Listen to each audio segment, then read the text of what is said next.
इन 3 स्थानों पर बेटी का विवाह नहीं करना चाहिए। एक नमस्कार दोस्तों, आप सभी लोगों का बहुत बहुत स्वागत है हमारे YouTube चैनल पर। आज फिर से आप सभी लोगों की सेवा में उपस्थित हुए हैं एक बहुत ही ज्ञानवर्धक प्रसंग को लेकर, एक बहुत ही ज्ञानवर्धक जानकारी को लेकर के। प्रिय मित्रों, आज मैं आपके लिए बहुत ही काम की जानकारी लेकर आया हूँ। आपसे निवेदन है कि वीडियो के अंत तक बने रहे। मित्रों, 3 स्थानों पर बेटी का विवाह नहीं करना चाहिए। 3 स्थान कौन कौन से हैं? हर माता पिता चाहता है कि उसकी बेटी अच्छे घर परिवार में जाए और सुखी जीवन व्यतीत करे। माँ बाप बेटी के लिए एक अच्छे घर वर की खोज करते हैं और सुखी संपन्न घर में बेटी का विवाह करके बड़े प्रसन्न होते हैं कि चलो, बेटी की ही अधिक चिंता थी क्योंकि उसी पराये घर जाना था। बेटी अच्छे घर में पहुंच गई, अब हमारी सारी चिंताएं दूर हो गई।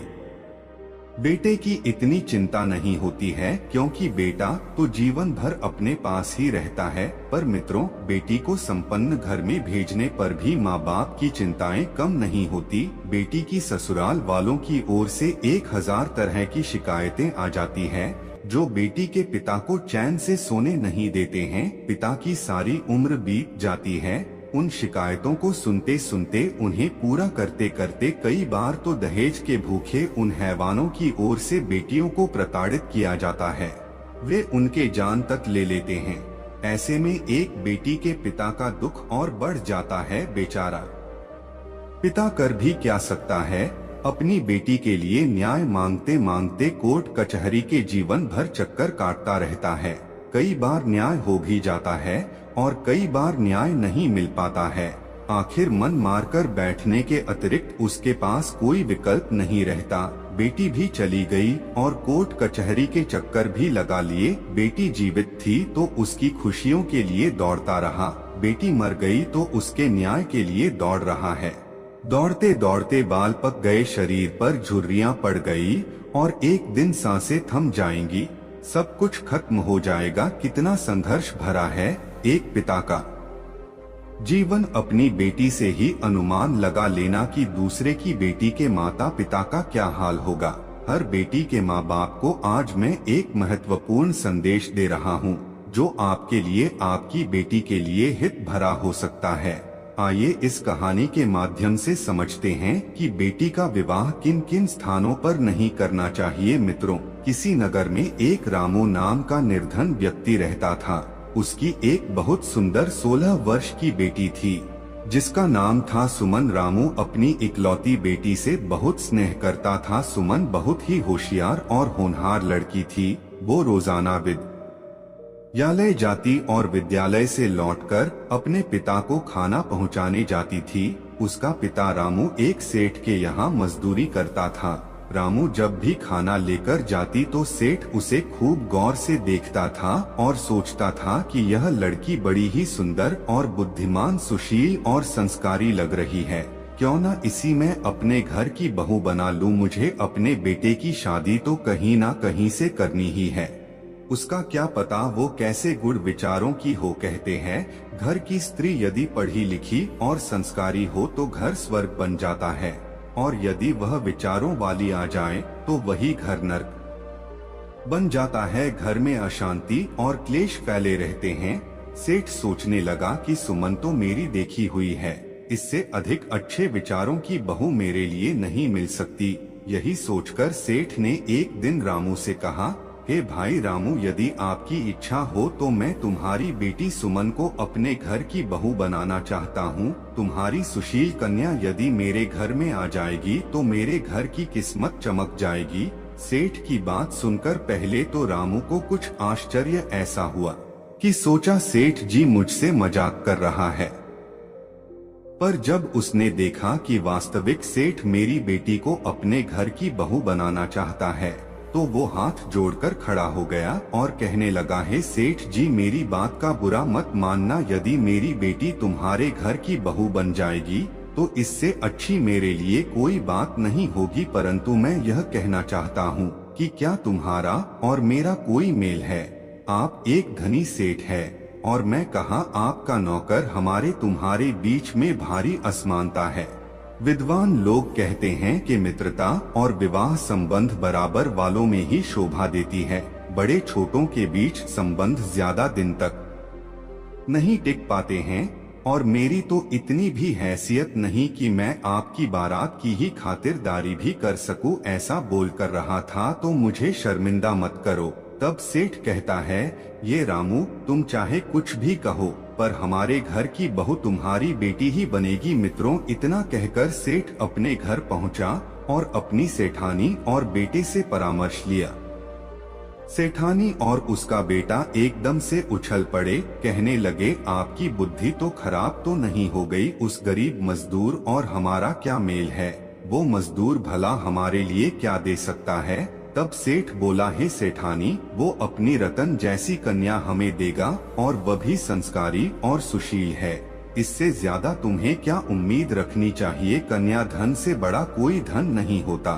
तुम चाहे करोड़ों की दौलत जोड़कर रख लो, यदि बहू खराब आ जाए तो दौलत कितने भी नष्ट हो जाता है। यदि बहू ईमानदार और शिक्षित होगी तो कंगाल परिवार भी संपन्न हो जाता है। सेठानी के बार बार मना करने पर भी सेठ नहीं माना और उसने जबरदस्ती अपने बेटा का विवाह रामू की बेटी के साथ कर दिया। रामू सेठ के घर में अपनी बेटी को शादी कर बड़ा खुश था, परंतु एक मजदूर की बेटी बहू बनकर सेठ के घर में आ गई। ये बात सेठानी और उसके बेटे को सही नहीं जंची। उसे दिन रात प्रताड़ित करने लगे। परंतु सेठ के डांटने पर वे चुप हो जाते थे। उन्होंने उसे घर से निकालने का बड़ा प्रयास किया, परंतु सेठ के रहते उनकी मंशा सफल नहीं हो सकी। धीरे धीरे इसी प्रकार कई वर्ष बीत गए। सुमन सेठानी को फूटी आंख नहीं सुहाती थी। वे मौका ढूंढते थे कि कब इसे अपने घर से बाहर करें। मित्रों, सहयोग से एक दिन सेठ की मृत्यु हो गई। सेठ के मरने के बाद सेठानी और उसके बेटे ने एक योजना बनाई कि क्यों न बहू को जहर देकर मार दिया जाए, और फिर से सेठानी अपने बेटे का विवाह किसी धनी परिवार से कर लेगी। उन दोनों ने सुमन को मारने का निश्चय कर लिया। अब तो सेठानी सुमन से बड़ी मीठी मीठी बातें करने लगी, खूब प्रेम कराने लगी, जिससे कि उसके घर वालों को यह आभास न हो सेठानी ने अपने बेटे के साथ मिलकर मार दिया है। प्रिय बंधु, एक दिन सुमन से सेठानी ने कहा, बहू आज तुम बैठो, मैं तुम्हारे लिए भोजन बनाकर खिलाती हूँ। बताओ तुम्हें भोजन में सबसे अच्छी चीज क्या लगती है? तब सुमन ने अपने मनपसंद का भोजन बता दिया। उसकी सास ने भोजन तैयार किया और उस भोजन में जहर मिला दिया। बेचारी सुमन नहीं जानती थी कि सास की इस प्यार भरे व्यवहार में कोई दुष्टता छुपी हुई है। सुमन सास के द्वारा बनाए गए भोजन को खाकर सो गई। वह बेचारी सदा सदा के लिए सो चुकी थी। जब यह बात रामू पता चली तो वह समझ गया कि उसकी बेटी ने जहर नहीं खाया, बल्कि उसे जहर देकर मारा गया है। उसे सेठानी और उसके बेटे की मनसा को पहले से जानता था। पहले भी उनका व्यवहार बेटी ठीक नहीं था। वह तो सेठ की वजह से शांत बने रहते थे।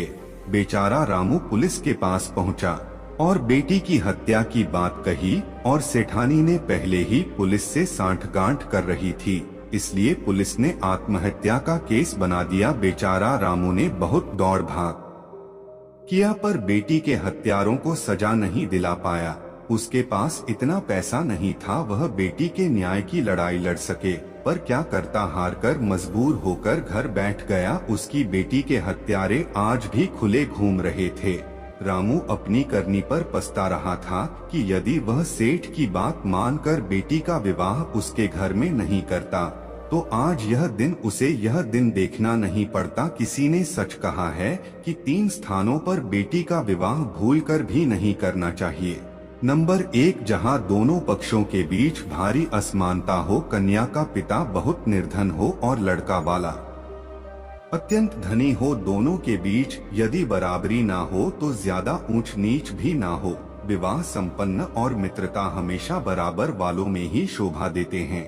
नंबर 2, जो धन के अत्यंत लोभी हो, पैसों के लिए कुछ भी करने को तैयार हैं, पैसों के लिए वे अपना मान सम्मान भी बेचने को तैयार हो, ऐसे लोगों में बेटी का विवाह नहीं करना चाहिए। नंबर 3, जो परिवार संस्कारों से रहित हो, जो वेद के पठन पाठन से रहित हो, जिनके घरों में पुरुषों, स्त्री और पुरुषों के शरीर पर बहुत लंबे बाल उगे हो, जिन स्कूलों में कुष्ठ के रोगी हो, मिर्गी के रोगी हो, बवासीर के रोगी हो, जिन कुलों में सफेद दाग के रोगी हो, ऐसे परिवारों में धन धान्य से संपन्न होने पर भी बेटी का विवाह नहीं करना चाहिए। मित्रों, यदि यह वीडियो आपको पसंद आया हो तो वीडियो को लाइक करना, शेयर करना और चैनल को सब्सक्राइब करना। मिलते हैं अगली कहानी में, अगली वीडियो में। आप सभी का बहुत बहुत धन्यवाद।